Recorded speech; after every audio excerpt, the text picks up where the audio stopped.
and welcome to my channel. Today we are diving into one of the most important concepts in programming, methods. Whether you are making pancakes or building an app, methods are your best friend.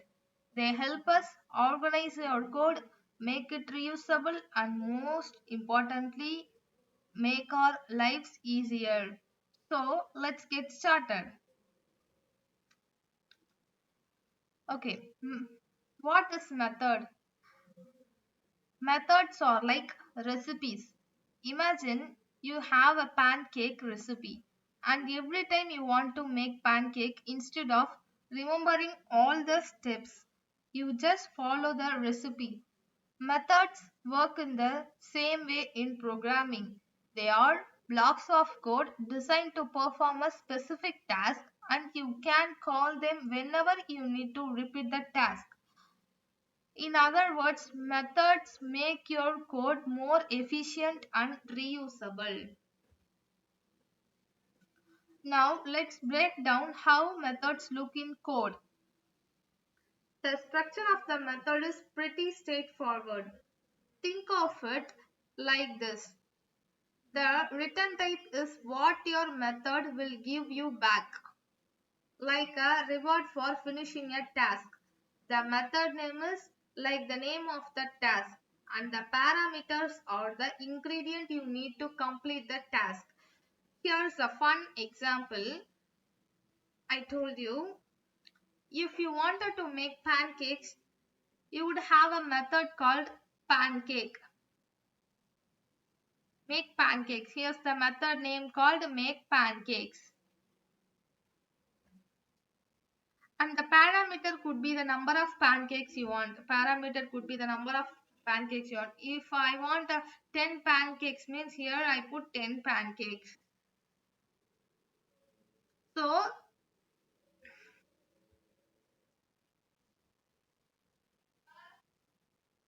this method will return the task. Okay, next.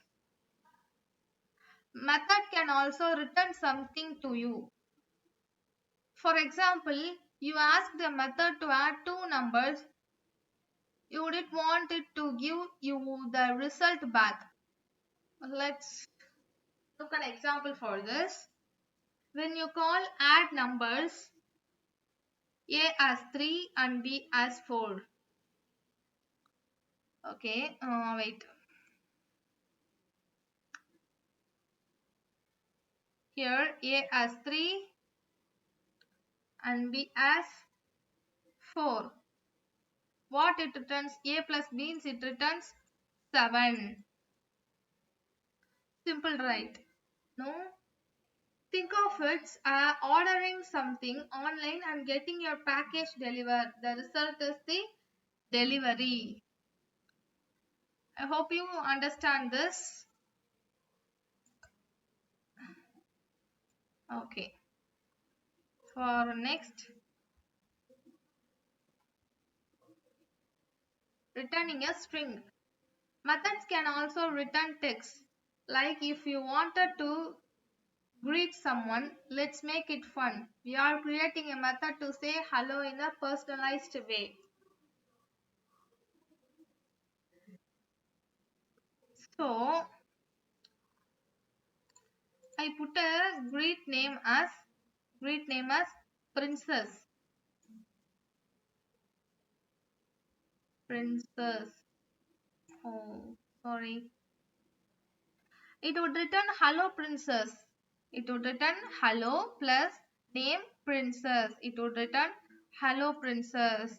Pretty, right? Now you call greet. Now you call greet your friends with a style even in code. Next, parameter integer function, integer function. Methods can take inputs called parameters and perform tasks with them. For example, here's a method that multiplies a number by 2. Imagine you call multiply by 2.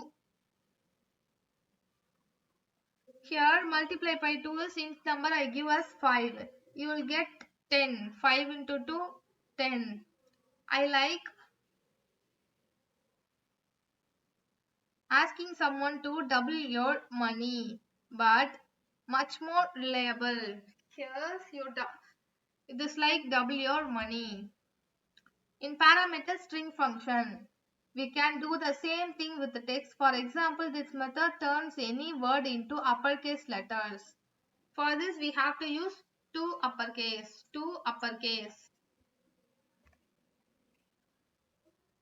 Okay, give it the word like two uppercase. As string, I give input as fun, and it should back fun. Great for when you need to emphasize things in code. Okay, now here's something a bit tricky but interesting. Swapping values. Imagine you are swapping two cups of water without spilling them. Here's how a method does it. It runs a temporary cup. For this, it runs a temporary cup or variable to hold the value while it swaps. I give the tempus cup.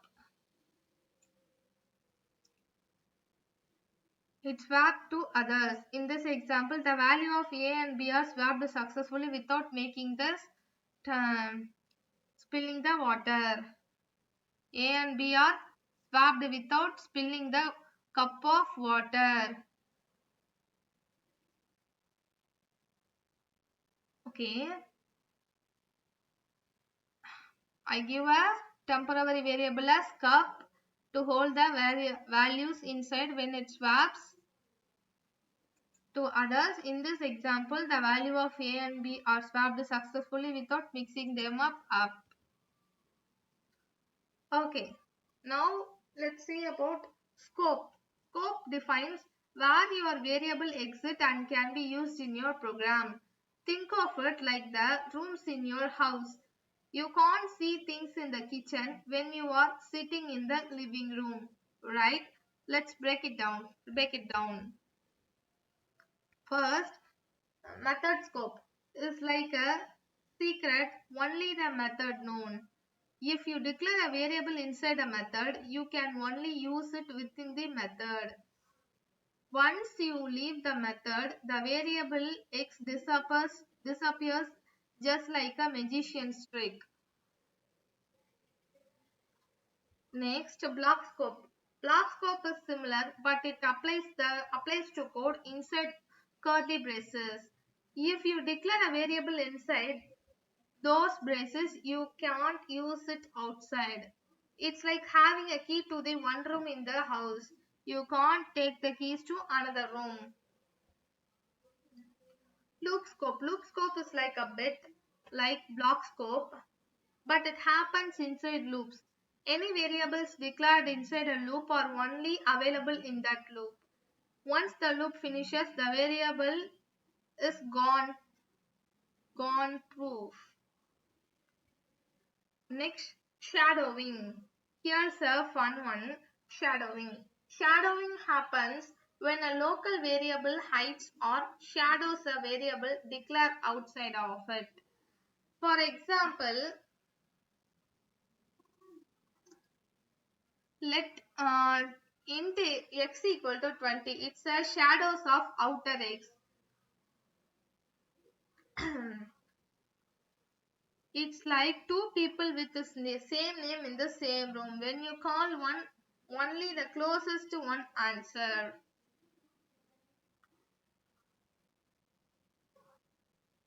Variable arguments. Now let's talk about VARs. Short for variable arguments.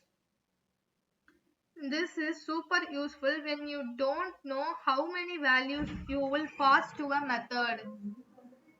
Think of it like a buffet. You can take as much food as you want. Call print number 1, 2, 3 and it prints all three numbers. Call it with more or fewer and it will still work, just like filling your plate at the buffet. Okay, method overloading. Lastly, let's talk about method overloading. This is where you can have multiple methods with the same name but different parameters. It's like having the same key that fits different doors.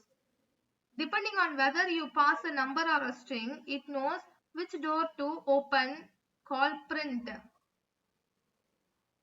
and it prints the number or call print hello, and it prints the string.